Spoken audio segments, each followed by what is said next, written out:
Careful! Champagne! Oh, he's got a roll! Oh!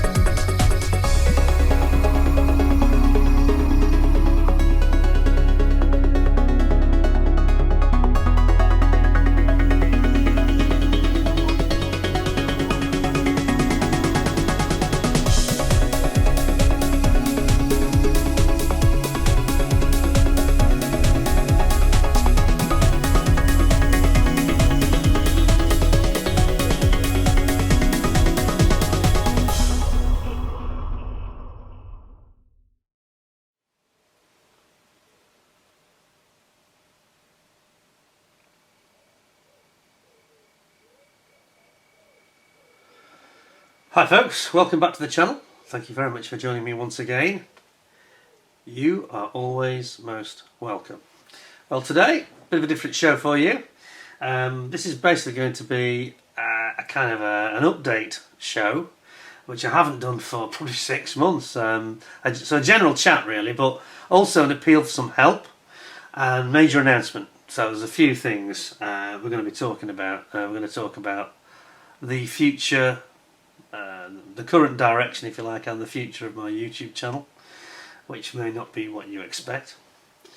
And we're going to talk about one or two things that you can expect in the future, and just a little chat about catching up about things we haven't talked about for a while. So, starting with, I recently did the new Katare Messerschmitt BF109K4 review, which I'm sure many of you have seen. An absolutely amazing kit, absolutely top class, you know, first class. Only let down slightly by the tiniest and silliest of things, nothing to do with the fundamentals, but things like the German emblem, which I don't know what they were thinking of messing that up. Why they couldn't, it's a tiny thing, I know. If you've got aftermarket decals in 32nd scale, just use them and we'll move on. But it was the way they went about it, and they were like, you know, paying tribute to these terrible atrocities committed against the workers at the Messerschmitt factory, and then they sort of have this sort of Revell style covering up of the symbol of that regime, and then it looks as though you can actually create it, but they don't tell you how, and it's not mentioned anywhere. This is from an instruction book that's probably the finest you've ever seen in terms of clarity, and then they go and do that. It's just absolutely ridiculous. That's some afterthought on the decals where they've got into some PC panic. Oh, we can't do that because it might not sell in Germany. Well, I keep repeating this. Those of you that keep popping up and saying, one or two individuals that keep saying you can't do that because of Germany. Well, that's what Airfix, they can't do it either. Well, ICM do it. You know, you see Tamiya do it. You see a lot of manufacturers get around it in a very intelligent way, and it's not complicated. You know, I'm not going to bang on about this, but it was disappointing that, you know, a kit that, had it had an engine and had it not had that stupidness, that kit was a 10 out of 10 for me. I think it was epic, really. It's probably the best kit of the year so far, but let down by the most ridiculous things. Again, the easy things, you know, the simple stuff lets it down, and the really hard stuff they've done perfectly. Anyway, moving on from that, and one of the reasons I mentioned that is two things. One, that had a tribute to Mr. Tamiya, which I'll talk about in a second. The other thing was that the ability to make that symbol, just to finish off the point I was making, it looks like you might be able to do it, but it's not marked and numbered, and it's not clear, and they don't explain how or why. But I actually missed the little crosses. I didn't associate the two things together. And there's been a couple of reviews in the last couple of months where I've missed small detail. And this is because of my glasses. Make no apologies. It's only later when I watch the videos back I'm thinking, how did I miss that? It was the same with the Airfix Stalwart, some of the sync problems. I missed some of the worst examples in there. I missed them. So I'm having my eyes tested. So that's the first bit of news. And that's happening in the next week or so. So sort of within a month or so, I'll be having... I've got my very, very nice Hugo Boss glasses on, which I often wear today. But they're not good at close-up. Once I get to here, I can't barely tell the time, you know. I wouldn't model in these. They look good and trendy on me, but they're not very functional anymore because the prescription for my eye correction is it's about 6 years old, so we need that to change. So I'll be getting some new glasses, so hopefully I'll be getting even more accurate when I do the reviews. And the second thing that was in there I mentioned was the Tamiya tribute, and I did mention, people were chatting, very interesting actually, people were talking about in the live chat their favourite stroke, their first Tamiya kit. Well, here's my first Tamiya kit, and I'm delighted to say it's still here, because some of the other ones, the other great ones I did, I had a Ferrari that I won. This is very upsetting for me to say now, I feel quite foolish really, but I had this in 1983, I think it was. I had the Ferrari, the 312 T4 of Gilles Villeneuve, the Formula 1 car. If Ian Nichols is watching, he'll know the one. Beautiful model. And I actually did it, this is probably the first time I ever did a really good model. A really, really good one. And I can't remember what happened to it. I think the decals, it wasn't painted. Because again, this is one of these beautiful Tamiyas you can get away without painting. And I think the decals faded and flaked off, and I got fed up with it, and it got smashed up. But I won an award with it. I actually won a model competition. Literally won a model competition. The only time I ever entered. I have shown the photograph before. I might show it again in the future, but the photo's not a great photo. But it was a beautiful Formula 1 car, and it was the best. I'm sounding a bit arrogant now, but it actually was the best kit in the competition that I saw. I would have given it first prize if it wasn't mine. So there you go, but unfortunately I didn't keep that. This one was only built a few months later, and this I have still got today, I'm very pleased to say. And it is the Porsche 928S, the V8 engine Porsche, front engined, complete with those lovely pop-up lights. Now this was Car of the Year in 1978, this car, which is amazing for a supercar basically. And it's got steerable, front steerable wheels. It's got a motor in here. If you put a couple of AA batteries in it, it'll run around in circles on the carpet quite happily. Now that is my first Tamiya ever. Sorry. As I said, this came first. I've got that wrong way around. This was the first, and I did the Formula 1 car. This was almost an experiment, really.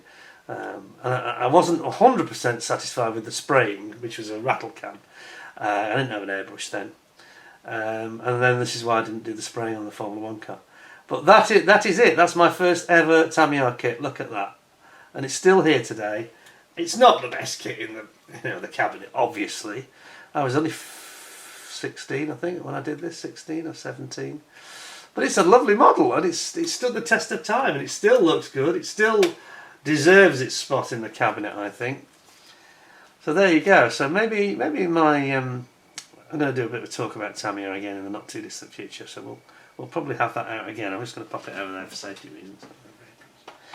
And there's another couple I need to mention as well, just a bit of housekeeping, you might say, catching up on a couple of things. When I did the greatest hits models, there were two models that I missed that probably should have been included. And one person popped up and said to me, "Oh, there are no Airfix in your top greatest hits. That's, you hate Airfix, don't you? Or is it because of the Star War?" Neither is true. It kind of got missed, but if I'm completely honest, it was just outside of that collection, I think. And I have one here, which is probably my favourite Airfix, if I'm honest, that I've built. Either the TSR2, which is kind of too big to bring out. A lot of you have seen that. That's a nice one. But I also like this. There were some issues with it. It's not perfect. And this is why it didn't really get in. But it's a nice model, and they've just reissued it. The Fond Nat. And here we have it in the Red Arrows trim. So it's really quite nice, to be honest. It's got the Silver Jubilee 1977 Queen Silver Jubilee markings. Yeah, it's rather a nice model, I think. So that was kind of should have been in that collection, I think. So I think I did a decent job. But not my best work, and not the best model as a kit, but very nice. And it does remind us, doesn't it, of that Go with Noakes episode that we've all seen when he joined the Red Arrows and took the back seat in one of these and had to have the sit back doing twinkle rolls and everything. So that was that one. So yeah, if I'd made that video a bit longer, I'd have included this. I think I should have included it probably, but maybe not quite as good as those others that were in the video. And then there's this, and this is as good really, and this is the model of my own actual car that I used to own, 2012 to 2015, which is the Toyota GT86. I think one or two of you have seen it perhaps in the past. It has and this got missed, of course, for the obvious reason. It sits in a little display case of its own and so isn't with the rest of them, you see, and I just overlooked it, walked past it on the stairs. But it's a fine model. It's a fine model. It's got some extra detail on it as well, which I did. Things like the little green anti-rust goo, as we call it, the green goo, on top of the engine. You can make that out actually with the lighting. See if we can get in a bit more. It's got the slightly green, and it's like a rubbery silicon anti-corrosion coating. See it? I'm not sure the camera's picking up the colours or not. But it's green gloop basically on all the ancillary, on all the sort of steel exposed components. It's really, when it's shipping, some people take it off, clean it off. But it's a fine model. Another classic Tamiya. Oh, by the way, you've just seen that I've got... oh, I shouldn't have shown you that side. This was actually a Tamiya Opel Calibra, a Team Yost Opel Calibra, and I've repurposed the case because somebody I actually did have the kit, but I sold it on, and I keep the case. So we'll ignore that. We'll just see it from this angle. It's not an Opel Calibra. It's a Toyota GT86, and yeah, very satisfying kit indeed. And I think that was that probably did deserve to be in that video because it was a nice build, and I did put a bit of passion into it because it was a model of my own car. The only thing I didn't put on was the number plate, which had a private plate on it. But anyway, best not to do that. Anyway, that's that. So that's a little bit of housekeeping there. I just wanted to catch up and show you a couple of things. The other thing is, I've had a slight issue recently. It's not just Airfix I've been having problems with, short shots and sync and things. If Ian Nichols is watching, his eyes will go wide now. The Lotus 88, this is the famous Lotus that didn't actually race because they got banned by the FIA, or FISA as they were called at the time, back in 1981. This one has got a horrible short shot, the like of which I've never really seen before. I'm going to show it you because I think I've actually contacted. Here's the problem. I don't know if you know or not, but Ebro, who make these lovely Formula 1 cars, they've gone out of business. I don't know the full story, but they are definitely no longer. And they were being imported into the UK by the hobby company, who also do, you know, Ming and Tamiya and ICM now as well. And that makes it's going to be very difficult for me to sort this out, I think. If anybody's got any advice or help they can give me, please say. I've spoken to a chap called Steve at the Hobby Co. He's the spares guy, and he's very good. But he said, I think we've run out of stock of them. He's going to look into it for me. Really hoping he can help. But let me show you this because it's very unusual, and I think you'll understand if you actually go back and see my review of this. Colin Chapman and the best Formula 1 car that never raced, I think I called it. It's all about Colin Chapman and the sort of 1980s Formula 1 technical development. Here's the short shot. It's most bizarre. I thought I'd show you this because it's really it's a real head scratcher. Now bear in mind, you open a kit to do a review as I did and open the bags there and then. Haven't seen it before. Haven't, been studying on forums what other people think. I don't do that because if you do that, you get influenced by other people. But here's the short shot. It's actually just a big gap. But what's really baffling about it and most unusual is if you look at I don't know if the zoom's going to get this, but the actual finish of this, where the split is. I saw this and I just assumed that there was going to be a panel with a little intake for the engine. In my head, I was thinking, it's just an intake. It's just the way that they manufactured it with a split. And there's going to be an intake panel. But there isn't. If you look really closely, which I think you can see now, the finish of it is so smoothed off and so kind of almost deliberate. It looks deliberate. And it makes you think it is deliberate, and that's the really weird thing. So if you look at it underneath, check this out. He says, you get the focus to work. Come on. There we go. Look at it from the underneath. It's got this very rounded off, almost deliberate look to it. And I did notice it right at the end of the review, and I said, oh, well, that's unusual. It must have an intake. I actually said that in the review. But it's not. That's not supposed to be a gap there. And the only reason I am very grateful to one of you, and I can't remember who it is, I'm sorry. One of you saw my review and said, hey Pete, I've just built this kit. You shouldn't have a big gap in the side panel of your bodywork. And he said, it's a short shot. And I went back and looked. And sure enough, now when somebody tells you for sure that it is, and he didn't have it. So that's it, isn't it? So I've been a bit sluggish at actually sort of spotting this, and I mean it's 4 years ago the video came out. Crumbs. I think it was about Easter time 4 years ago. So I did this review, and then I didn't know, because the chap who's popped up is quite recent actually. Well, a couple of months ago, shall we say, or so. Fairly recently though, he's popped up and said, "Hey, that's wrong." You know. So I've contacted them, and it looks like I might be out of luck because the company doesn't exist anymore. Now these guys are in Shizuoka, where Tamiya are based, of course, same city. They're a little Tamiya competitor, really. And I think that they were one of these companies that, I've talked about this before, when I did my Tamiya talk a couple of years ago. One of these companies that popped up and said, well, if Tamiya's not going to do Formula 1 cars, we'll do them. You know, and they kept on going about, there's all this thing about licensing. Well, they managed to do it, and they got Essex and Courage, and, you know, previously there was the John Player special versions as well. And they've done quite a few of these racing cars, some nice ones. They also do the Lotus 86, which is in the full Essex colours, which is the red, white, blue on silver. Sorry, red, white, blue, silver on blue, metallic blue. Very nice. If anybody can advise me about how I can get that resolved, or can help, if you've got a kit you don't want, giz it, will you? I only need that part though. It's part A2, it's on sprue A, it's part 2. And it's really frustrating to find out that that is a manufacturing defect. And I wonder if that's typical of Ebro. I mean, I've heard only good things about them, but sadly I say they've gone. So I don't know whether they just couldn't make any money, or maybe the licensing has made their profit margins, because it's got a license there for Classic Team Lotus. So they're getting a kickback out of it, which is fair enough. But I just wonder if they seem to specialise in that area, and I wonder if that's hurt them. Anyway, I'm speculating, so don't know.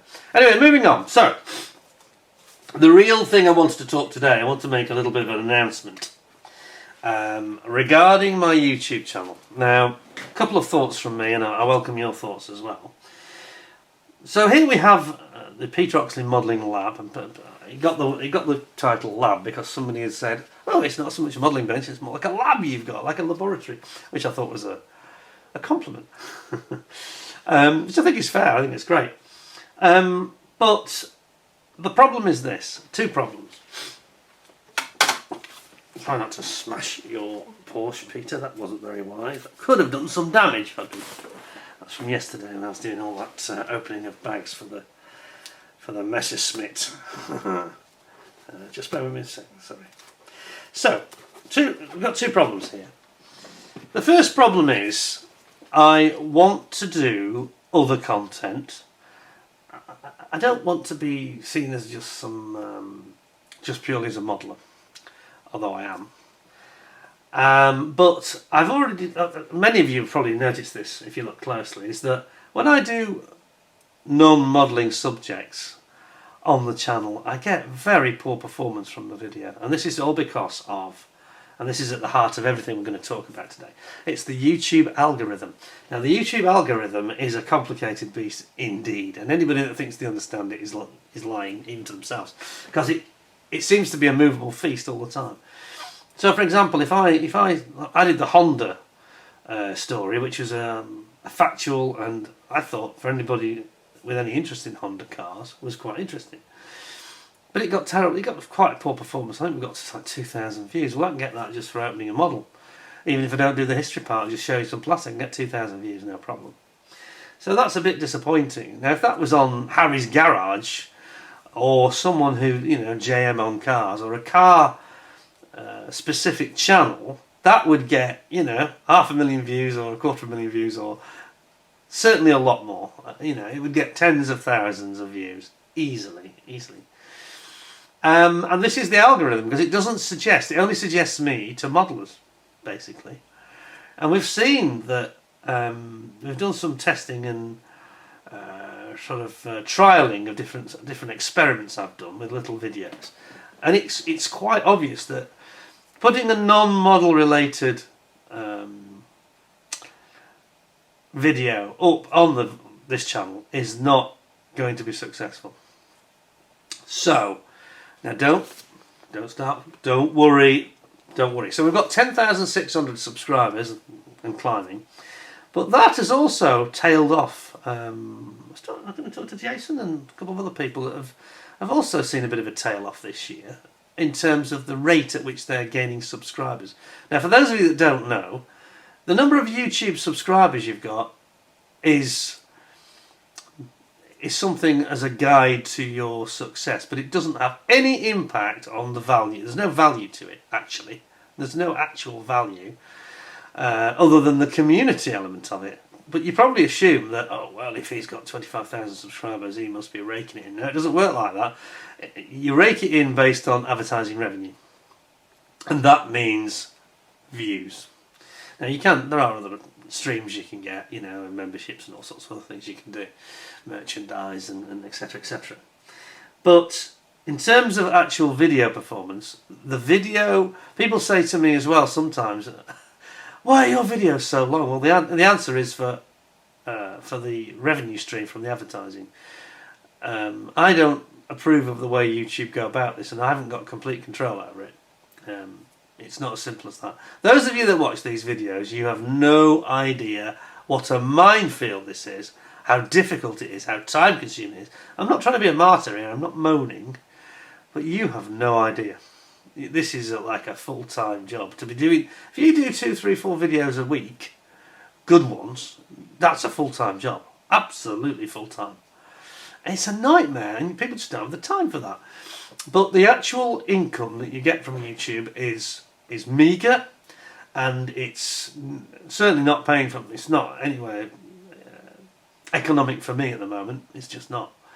So there's going to have to be a change, and there's 2 changes I'm looking for. So one problem, as I say, is that the number of subscribers has decelerated. The increase, the acceleration rate has slowed. That's the way of putting it, I think. It's like you're still accelerating in your car, but you're not accelerating quite as hard as you were before. And others seem to have seen this as well. So again, I'm suspicious that YouTube are meddling around again, and they keep messing around with everything. They can't leave anything alone. Some of you don't get notifications, and that's them meddling around for sure. Because I've got no more control. When I put a video up, excuse me, I put it up for you to view, and that's it. I've got no more control other than putting up a post, which I do sometimes. Excuse me. Somebody had a go at me the week and said, I didn't really like your style on YouTube at all because you're sipping wine. Never mind about the content. Anyway, you can't please all the people all the time. He did actually say that he liked it, but perhaps that's because I've stopped sipping wine. So this is very pertinent for that viewer, actually, that gentleman who subscribed. I'll explain why more in a moment. So, what do we do about this? What do I do about it? I want to do other things, other subjects. You've seen me do history. I did the Sharky Ward tribute. That's not a regular thing that's going to happen, but it was something different, and people really enjoyed it. That was my most successful video of 2024. So that was very successful. There's also, I have an interest in cars generally, and motorsport and aviation, aircraft flying about and stuff, as you've seen. My most successful video of all was the 8 F-15E Strike Eagles taking off, the USAF's premium ground attack aircraft taking off from RAF Lakenheath. That's now up to about 1.1 million views. So you can see that I've got some talent in other areas, not just modelling, but I'm not trying to be a jack of all trades. I don't want people to think I'm going to start doing this, that and the other. But I think something I'd like to have a go at is cookery. Now, Steve's Vintage Model Builds, I don't want to tread on his toes because he's done this, and I find his cookery vids are quite entertaining and quite interesting as well, especially with the Canadian sort of slant on things, different types of meats and things. So I'm not trying to copy him, but there might be 3 or 4 times a year I might do a cookery vid, very much in the style of Keith Floyd though, so those of you who don't like to see me drinking better avoid that one perhaps. But I'd like to do that. I'd like to do more of the history stuff. I did the Falklands War, I did the Battle of Britain, I did a talk about Steve McQueen. All of these were relatively unsuccessful videos though. However, you think, well, why is that? Well, it's too boring, or it's not, blah, blah, blah. And there's 2 types. I mean, my style is my style. That doesn't mean I can't alter it. You've already seen me change the intro. I've done an intro, and I've been changing and adding little elements here and there. So it's evolving a little bit, but it's not going to completely change anyway. But the people who have watched those videos, like the Battle of Britain, like Steve McQueen, they've all absolutely loved it. I've had no one say, Steve McQueen video, biggest load of crap I've ever seen, you didn't know what you're talking about, just nonsense. Nobody said anything negative or whatsoever. Same with the Battle of Britain. I did hypothesise about a few things, and some of you said, I'm not sure about whether that would be the outcome, but nobody disputed the factual data, which is what most of it was. Everybody really enjoyed it, and in that one I was showing models as well. I was showing the Spitfires and the Messerschmitts and the Hurricanes and things, and talking about tactics and all this kind of thing. I thought I enjoyed making that. It was all done from memory, everything, 90 odd minutes, you know. And that's another thing about my way of doing things, which is almost unique, I think. Especially on the longer vids, you know. I mean, I did one, didn't I? It was 2 hours on Matchbox March, the last one, I think it was. Number 12, penultimate one. It's been a bonus show. But it's all done from memory. None of this is scripted. So obviously, because of that, occasionally I can make mistakes, because your memory can't always grab in the spur of the moment, grab the absolute right fact, and it's easy to make a slip. And then people pop up and say, actually, no, that's wrong. Now, I really encourage that. I have no problem with people popping up and saying, actually, Pete, it was blah, blah, blah. Please do. Please don't be shy to pop up. It's the trolls that I don't like. Now, this is something I know Jason's talked about. I don't know why people bother trolling. Like, we've had a couple about the Messerschmitt saying, I don't think you should have done a eulogy to Mr. Tamiya. I came here to look at the Messerschmitt. Well, that's fine. It's a 95-minute video. You can just fast forward it. All you've got to do is put your finger on and move across the scroll bar, and you can see where the review starts. So I don't understand the criticism. I'm not going to change my style of doing things for one person, that's for sure. And, you know, 10,600 of you seem to enjoy it. And one of you, by the way, sprung to my defence that I like the way he does it. It's very interesting. You can always fast forward it. Don't understand it. So don't troll me about your personal preferences, because I'm not really interested. You know, everybody's personal preference is going to be different always. So just be aware of that. And as Jason has pointed out many times, because he gets fed up with this as well, people pop up and make rude, aggressive comments. It's crazy, because anyone that's just rude gets deleted and is muted for life and won't be back, unlike Arnold Schwarzenegger, you know. It's crazy. We have the power as the creator to just permanently shut you up, okay? If you're rude, if you're unreasonable, you know, I can take criticism. I can take criticisms like the famous one really is the Edward Zero, where I got the legs wrong, and somebody said, you know, you got the legs on wrong. You're moaning about Edward, blah blah blah, and he was right, and I did not delete his criticism. And I went back and said, my God, you're right. I hated him. Hate that guy, but I kind of love him as well, because he actually did the right thing and he told me I made a mistake. He even recommended how to do it right, and I basically took his advice, and I had 3 of them make the same comment, but his was the first one, which was polite. And he's quite right to point out if I've got something wrong, as long as it's not nitpicking, you know. But it wasn't. It was technically wrong, and I took one look at it and thought, I can't let that stand. He's right. It's got to be fixed, you know. It's got to be corrected. And I had 2 days of pain fixing that. Well, nearly 2 days. Anyway, the point I'm making is fair and reasonable criticism is welcomed on my channel. I'm not perfect. I'm never going to be. There's no such thing, you know. It's like anything. I do get annoyed when we had people talking about the Stalwart and other kits recently, where people say, oh, you're nitpicking. Oh, yeah. Oh, now you're complaining about the sprues and the sprue sizes. Now I've heard it all. That was a comment last week about the Stalwart. And I went back and I said, yes, because that is what's causing it to rattle all around in the huge, massive, oversized bag. Some sprues are this big and it's flying all over the place in transit. You asked Jason, he got parts broken off, and so did I. Why is that not a reasonable criticism? That's a perfectly fair point I made. And we saw with that Qatari that couldn't happen with that kit, because they did it properly. And again, I'm not having a pop at Airfix, I'm just, it's a recent example that people will remember. But it's perfectly reasonable to make a criticism if it is factual and it's based on genuine situations or your experience. You know, people say, well, I don't agree with you, my experience has been different. because blah blah blah. And that's fine, and that stands, that comment. That comment will never get deleted, something like that. But if you say, well, this does make me chuckle. Well, if you were a better modeller, you know, if you had the skills, you could overcome. Again, I'm picking on the Airfix Stalwart because it's a bad one. The Airfix Stalwart, you could easily overcome that if you had the proper modelling skills. Well, listen, buddy, yeah.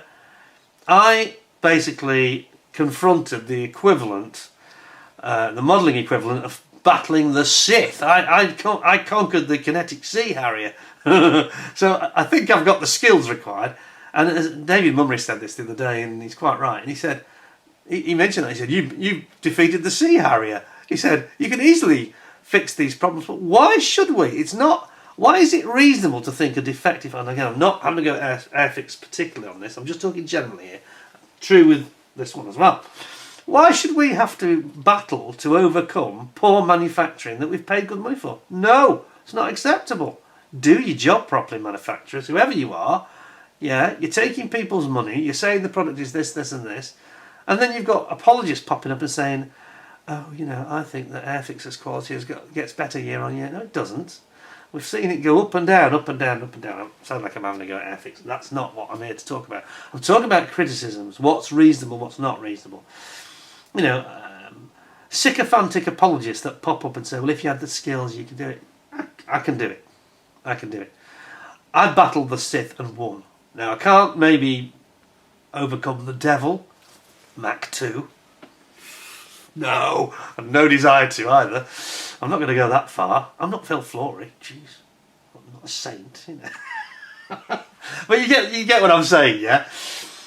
There are criticisms that people just seem to want to troll people because they don't like their precious brand. And it's the same with Tamiya. People say, oh, you're a Tamiya fanboy. No, I'm not. I slated that Sea Harrier. Oh, I'm careful what I say. Steve Keffer's bought one of those, hasn't it? Oh, that Sea Harrier, which was very inaccurate, doesn't go together that brilliantly by their standards, but lots of inaccuracies. One of their worst products, you know. All manufacturers have lemons from time to time, but don't shoot the messenger. Don't get upset with somebody because he's pointed it out. You know, it's like cognitive dissonance, isn't it? Really, you just can't accept it. But anyway, the point I'm making is, I have no issue on my channel with taking criticisms, and I make enough mistakes to quite happily let them and say, yeah, okay, I should have spotted that. Like I did with the glasses, like on the, there was someone a couple of weeks ago and I missed something with my glasses. Somebody spotted a flaw, and that's going to be corrected very soon in the next week or two. Anyway, but moving forward, so just to give you the background really, what I think is the answer here, I think that adding in these other videos of other subjects that I want to do, and if you enjoy watching me, you'll enjoy watching them too. But some of you won't enjoy them because you're just interested in models, and I respect that completely. So what I don't want to do is throw the baby out with the bathwater. So what I've decided to do is, for my sins, and this is where it gets complicated and where I'm going to need your help, a lot of help, from the subscribers and viewers, I decided to open up a second channel. Now this is not as straightforward as it sounds. Those of you with much smaller channels than me will be thinking, oh, it's alright for him, he's got 10,000 subscribers and you'll open up a second channel and get paid for two channels. No, you won't. YouTube make you start a second channel from scratch. Doesn't matter who you are. You could be Harry's Farm, JM on Cars, you know, whatever. You could be Airfix or Flory or anybody. You have to start from scratch, and they make you get. They won't pay you until you've got 1,000 subscribers and 4,400 watch hours. You won't get paid. So that is a big deterrent, actually. That's a big deterrent. But I've looked at it for some time now, and I've been doing some analytics and analysis. And I just don't think that, although I will get good views, relatively good views by modelling channel standards, if I just carry on as I am, it is diluting, isn't it? You know, somebody said to me once, not long ago, is this a modelling channel or is it a wine drinking channel? I can't think what he said exactly, something like that. And I said it's both. Well, we don't want it to be both, do we? And I think that it would actually purify the channel and make it even more enjoyable to modellers if I was to separate the two things, or separate everything else out of the channel. Radio control flying, no. Okay, move that out as well. Move the cars out, move the fighter jets out, and make it a separate channel. So I have set up a second YouTube channel. However, it is doomed to fail unless I can get your help, a lot of help. In terms of asking my existing subscribers, as many of you as you can, to subscribe to the new channel. So I'm going to show you the channel in a second, and I'll show you the content that's in it. Now, again, I'm not going to get paid for some time. This is going to be like working for charity, quite frankly, and I haven't really got the time for that. So what I've decided to do to get it off the ground is to move across, but not actually remove, but duplicate some of those subjects that perhaps shouldn't be in the modelling channel in the first place, and move them into the new channel. So the history and the Sharky Ward tribute, fighter jets taking off, and some new stuff as well. Some stuff that's, unusual stuff, with a different audience. Now this isn't deliberate. I'm going to get this one out of the way. I'll show you in a second. We've actually got a puppet show. A children's puppet show, actually. There's no children in it, don't worry. But it's just a children's puppet show. And this was just something that we saw a couple of days ago at this transport festival we went to. And I recorded this quite amusing puppet show, and I thought, I think some kids would quite enjoy watching that on YouTube. Now, I'm not going to start doing children's content. This is a total one-off, probably. I'll probably never do it again. But it was just that opportunity presented itself to do something different. So we've got a children's puppet show. We've got the 8 F-15 Strike Eagles taking off, which has got 1.1 million views. Well, I'm now down to something like 8 views, because I start again. It's not deleted off the original channel. Nothing is going to change on Peter Oxley Modelling Lab. What we're doing now is we're starting a new separate venture, okay? But I can duplicate them and add those in, because if I start doing content and spending days and weeks working, I'm not going to get a penny for it, for my trouble. So we have to, yes, there is some little bit of new content. There's also the transport festival I mentioned. I've done a short video, it's only about 7 minutes, I think. A little montage and a bit of video and a bit of music to show something new, because that's quite interesting. And that's where it belongs. It belongs somewhere else, doesn't it, really? So, please, can I have your support to help me? I'm not asking you for money. I'm asking you to subscribe, and equally importantly, more importantly actually, is the views. So these videos have got a handful of views, literally. And we all started from scratch. I only set it up on Sunday, I think, the actual channel. And the title of the new channel, I was thinking, what can we go? Because it's going to have different subjects. So I thought, well, how does it relate in any way? It doesn't, to the existing channel. So I came up with the answer. I thought, okay, Peter Goes Rogue. So that's the name of the new channel, Peter Goes Rogue, because I've gone rogue, doing all sorts of other weird stuff. I've gone off script, you know. So Peter Goes Rogue is the name of the new channel, and I'll show you in a couple of seconds. So what I'm going to do in the short term, there will be things like the book reviews. When I did the Sea Harrier Falklands book reviews, which I thought was good, because people that have read those books have all thoroughly enjoyed those reviews and said, yeah, this is great. And again, this is the reason we're doing it. It just didn't get the exposure thanks to YouTube, thinking I'm a modelling channel and nothing else. So we have to do a separate venture, basically. And this is going to take time. This is not going to be a success short term. No, it isn't. I'm aware of that. But what I can't do, I can't invest hundreds of hours of time something that's not going to pay. So in the short term, there will be some videos that you've seen before. But what I'm really asking for you to do is to just click on them and watch them through. You don't have to physically sit in front of the computer and watch it all the way through, but let it run to the end, because this is another big factor with YouTube that people don't appreciate. If you click on you know, like the F-15's taking off, that's only 3.5 minutes long, so come on, you can watch that, surely. But if you don't watch it to the end, one of my friends did this, and he said, oh yeah, I've just clicked on it for a few seconds. No, that backfires horribly, because there's quite a few tutorials on YouTube that talk about this, saying if your new material isn't watched to the end, YouTube assumes it's garbage and does not offer it. It does not, by the algorithm, doesn't promote it to other viewers. And this is the critical problem that you've got, or I've got. How on earth do we break out of that problem? Now, it's okay when you've got 10,000 subscribers. You know, it throws my model stuff up all the time to people. That's great. But to try and do that with these other subjects, you know, at the end of the day, if I'm getting, you know, 1,000 views on a video that should have 20,000 views, we have to change something, don't we? I have to change something. I'm convinced that the content is sufficiently good. And in the longer term, medium to long term, I will develop the style of those videos to become maybe like proper documentaries, you know. Moving forward into the future, I want to get into sort of documentary making, really. But you can't do it, you know, Rome isn't built in a day, and you can't do it straight away, so I just need a lot of help. And the best way you can help me is 1, subscribe, and 2, watch the videos through, or at least put them on and let the machine play them through, and then go and do your garden or wash your car while it's playing. If you end the video sort of before about halfway, it's death for the algorithm. It really hurts it, you know.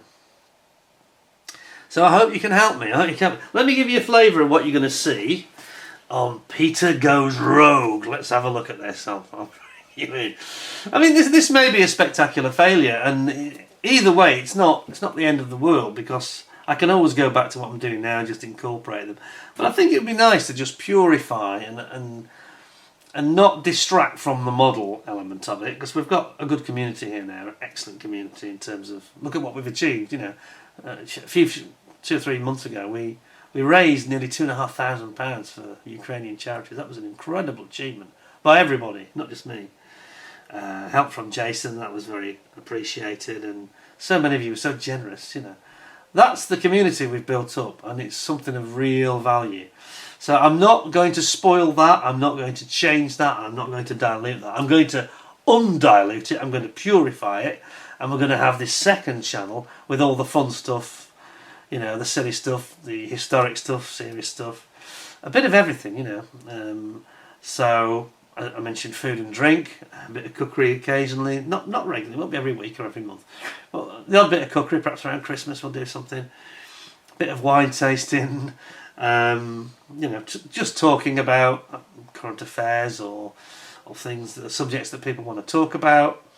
I say other things like book reviews and even movie reviews. I'm quite into my movies as well, some of you may realise. Anyway, let's just have a look. Oh, we've got the Lotus 88, that's because I was talking about this Hebro kit. Let's just get you zoomed in first of all. Here we go. Get you zoomed in.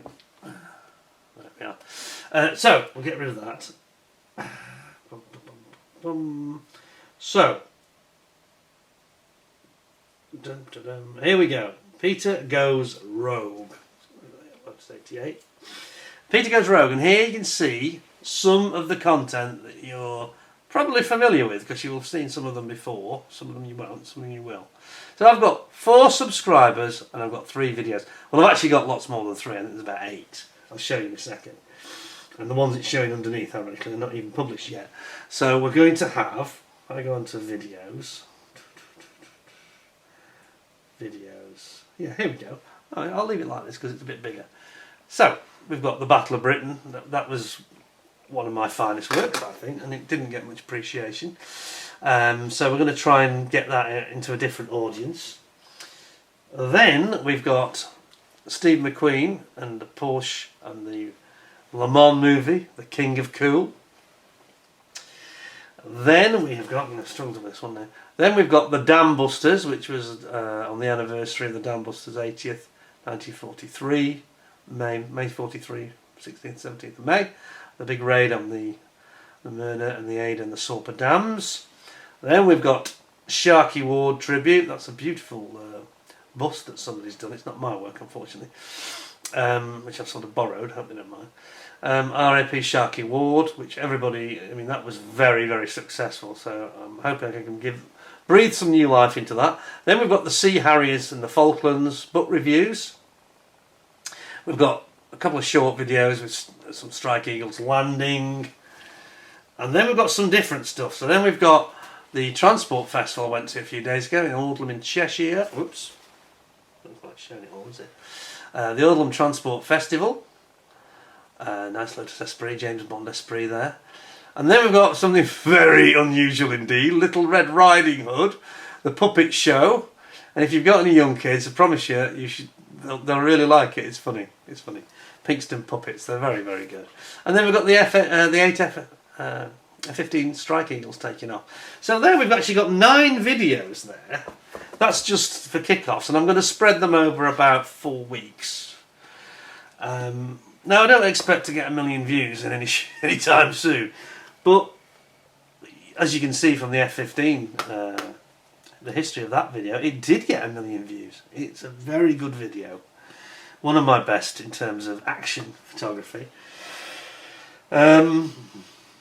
There's a bit of variety there. I mean, I say the Little Red Riding Hood, the kiddies puppet show, it's just the puppets, you know. But you'll find you definitely should click on that because it is actually very funny. If you're having a bad day, put that on and it'll make you smile, I promise. Get a drink and put that on. It's only 10 to 11 minutes, I think. Something a bit different. If you have got any kids, they'll love it. They'll love it. That's the only video I've ever done that is made for kids officially. That's its title. So there's no comments on it and stuff like that. Because it's got to be child friendly, but it's quite funny. Credit to the puppeteers though. So you can see we've got a bit of variety there already starting. Before I start creating a high workload, high intensity content, we need to get the channel moving a bit, you know, and I need the 1,000 subscribers. I need that, otherwise it will fail ultimately. And I know some of you have got, 1 or 2 of you have got smaller channels, and it's not easy. It's not easy. It's hard work to get to that 1,000 subscribers. You know, I got to it not that quickly, but steadily. But doing it this time will be difficult because there's so much competition on YouTube. And I think that any ideas you've got, if any of you have experience in this area, if you've got any more thoughts, you can see I've been working on things like thumbnails to make them better and make them a bit more attractive. There's all sorts of things you can do. But it frustrates me a little bit because, again, the feedback I get from a lot of you guys and girls is that you love the content. And it's getting it seen that's the problem. Getting it seen, getting it marketed is the toughest thing. It's not the actual content. The content is brilliant. Not in every video, but quite a lot of it is strong, you know, if you're interested in that subject. But getting that content onto people's screens, you know, via the algorithm, that's really, really tough. So please, can you help? Any thoughts you've got, any contributions, any suggestions? But, you know, we've got over 10,000 subscribers. To get 1,000 of you, 1 in 10 of you even, to subscribe is not asking a great deal, is it? So what I'm going to do, I'm going to put a link, where are we? I'll put a link underneath, to the new channel, Peter Goes Rogue. And it's going to be, I think the emphasis will be on either history, action, things like aircraft flying over, and entertainment, you know, perhaps a little bit of comedic value in there as well, as we've had in the past. But please don't worry, because the existing channel is not going to be any different. That's the whole point. I've toyed with different ways of doing this, and I think this is probably, I don't want to lose subscribers that are enjoying the channel. So the simple answer is not to mess with it then. Create a new one. But to do that, and to have any chance of it having any legs into the future, I need you to support it. So please will you help? Please, please, please. Please will you subscribe to Peter Goes Rogue. Going off script, off grid, doing my own thing. And I say, this won't impact, you know, in terms of time or anything. It's not going to mean any reduction in quality or reduction in content on the modelling channel. That's going to carry on exactly as it is. It's a new venture, and I'd like your help to make it a success. And that's the only way I can be successful, is if you help and give us some support. So I'll put links in at the end of this video. I'm going to put links in, if I can. Will it let me do that? I'm not sure. But I'll certainly put a link into my channel, the new channel below, and I'll try and put links into a couple of these that have already gone. You know, watch the F15. It's very important you watch the movies though. And say, if you don't want to, if it's something you've seen before and you don't want to sit through all of it, just put it on and then go and have your tea or whatever, you know. But it needs to play through, because if it doesn't, YouTube will just regard it as something that people are not interested in and think it's poor, and it won't promote it. It only promotes stuff it thinks it's going to be successful, really. In that Sharky Ward thing, I mean, how many was that now? I think I'm up to about 25,000 views or something crazy. It's a lot, you know. For what it was a lot. So, I can't promise you a puppet show, funny puppet show every week, but I can promise you some cars and some planes. And here's a very important one. You're thinking, oh, I'm not sure about this. Listen, I'm going to let you into a little secret here. Very important one, which I almost forgot. In the near future, September onwards, I haven't decided the dates yet, I am going to be flying in a World War II Spitfire. And it's one of these Spitfire flights you can get, which are not cheap. Now, this is a present from my wife because I've got a big birthday coming. Ooh. So again, your birthday present to me could be supporting the new channel. Yeah, but that will make brilliant entertainment on the channel. You know, there'll be in-cockpit footage of me in this Spitfire. Now, we were going to do the one from Biggin Hill and go over Beachy Head and the South Downs and the White Cliffs of Dover. I've gone off that idea only because I don't know that part of I know the cliffs and the coast, but between there and Biggin Hill won't mean anything to me. So I've decided to go for the one from Blackpool Airport, flying over the Lake District, which is a part of the world I know very, very well indeed. My parents are under the flight path. They're buried in the cemetery nearby. So I thought that was more meaningful for me.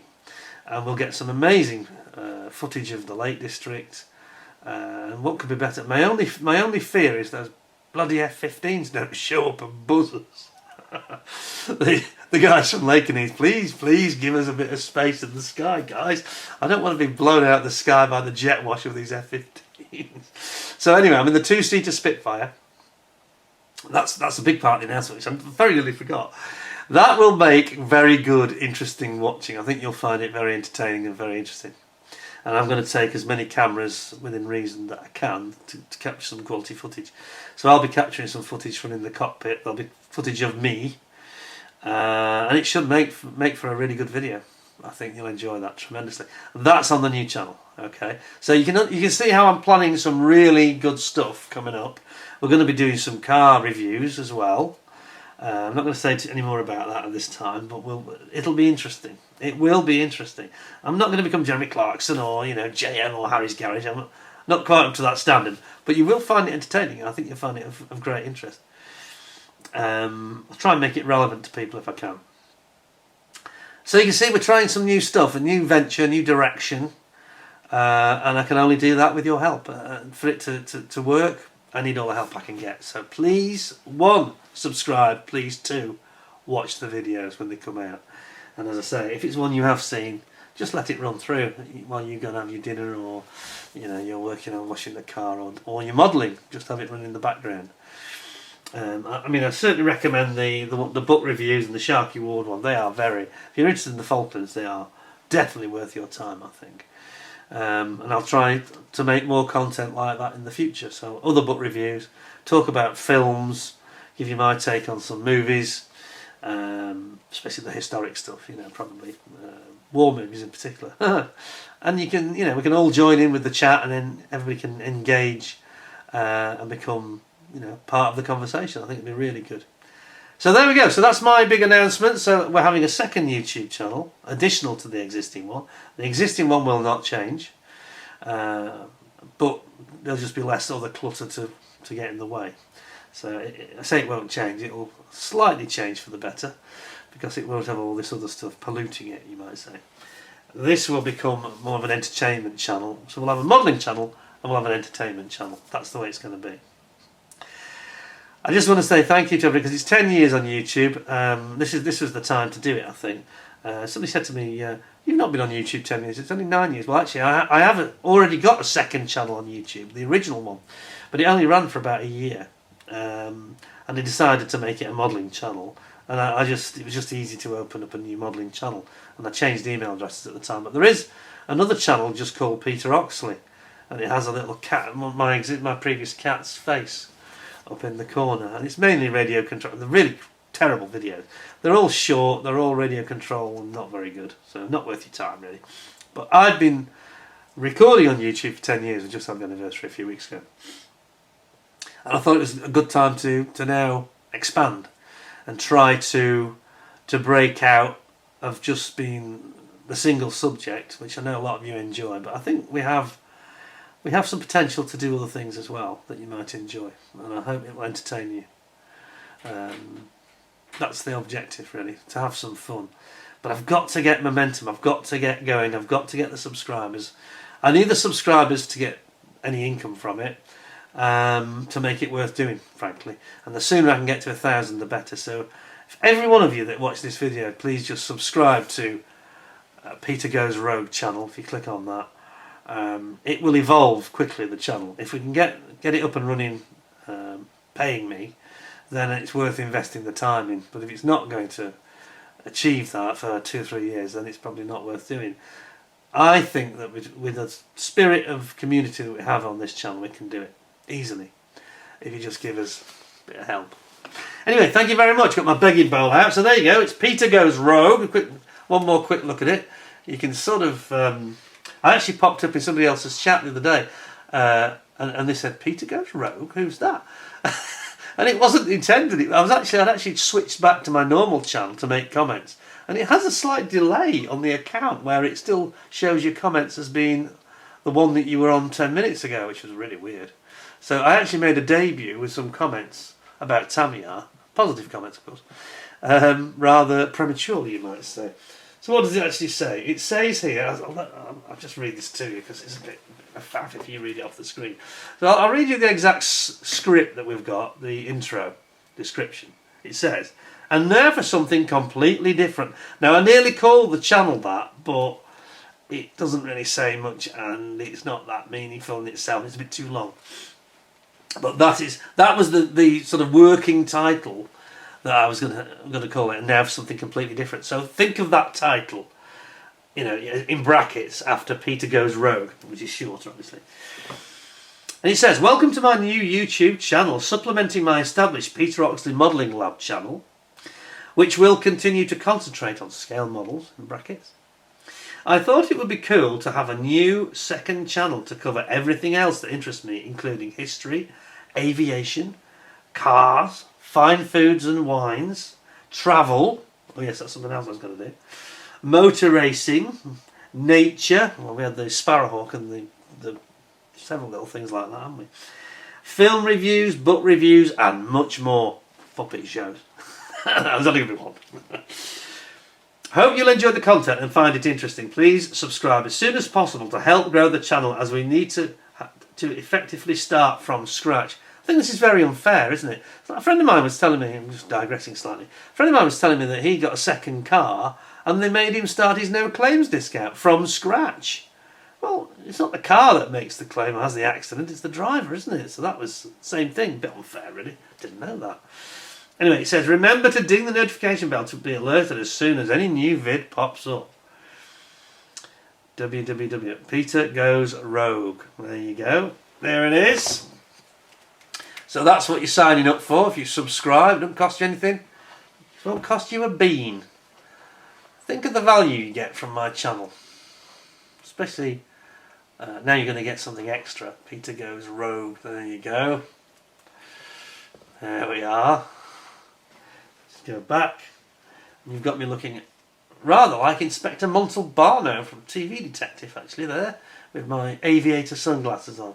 There you go, Peter Goes Rogue. 4 subscribers.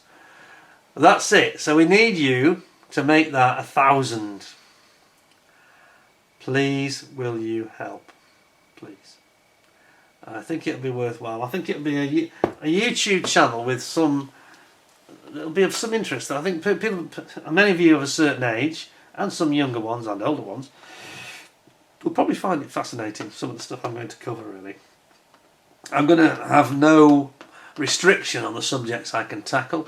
Probably not going to get into religion or politics and things like that, to be honest, but pretty much everything else that's not really controversial we can tackle, you know. I think it'll be an interesting journey. I hope you'll come along for the ride. So thanks very much for watching. This is an update. The other thing I must say before I finish, the mosquito. Everybody's waiting. When I said update, they're thinking, well, they haven't mentioned the one mosquito. And of course, as I mentioned, Mr. Tamiya's passing has made me think, yes, this must be done. And it will be. It will be done. It'll be built to the same standard as that Spitfire you saw. And that's going to take off. Certainly when we get into September, late September, at the very latest, we'll be having monthly updates on it. So I'll be cracking on with that very shortly because my mojo's come back for it really. I wanted to get this out of the way first and get this set up and running. Then I'm going to focus on the Mosquito. So you're going to see monthly updates on that on the modelling channel. And as I say, the entertainment stuff will all be on the new channel if we can get it moving. Please help. Please help. Thank you very much for watching. I really appreciate your time. I appreciate it even more if you can subscribe to the new channel, and please watch some of those videos through to the end if you can, or at least let them play till the end, even if you're not present or you've fallen asleep or whatever, because that will really make the difference and make the channel work and enable us to get moving. Once it's paying me, I feel I can invest some proper, you know, I mean, that Spitfire flight, I don't even want to tell you what that costs. That is just unbelievable amounts of money. I could buy a very nice car, a really nice car for the price of the Spitfire flight. But I'm not having to foot the bill. It's a gift from my lovely wife, so I'm very lucky. And she, you know, like she said, this would be great on YouTube. People will love it. It's going to be fascinating. And I was supposed to do this back in 2018, but weather stopped us at Biggin Hill, and that's another reason it's put us off Biggin Hill, because we have to travel quite some distance to get there. And then the weather just on the day, the weather can just be rubbish, and it doesn't happen, you know. And the Spitfires, these warbirds, are very prone to they're at the mercy of the weather because they can't do crosswind takeoffs any more than about 14 knots, I think it is, thereabouts. So it could get cancelled anyway. So anyway, we'll let you know. I won't make a fanfare about saying it's next Friday because it might not happen because of weather. So we'll tell you when it's happened. Something to look forward to though. Something a little bit different on the channel that other people probably haven't done. That we know anyway. There we go. Thanks very much for watching. I hope you'll stay well, stay safe. Until next time, look after yourselves. Keep your eyes peeled. We've got some new very interesting kits from ICM coming through very shortly on the modelling channel.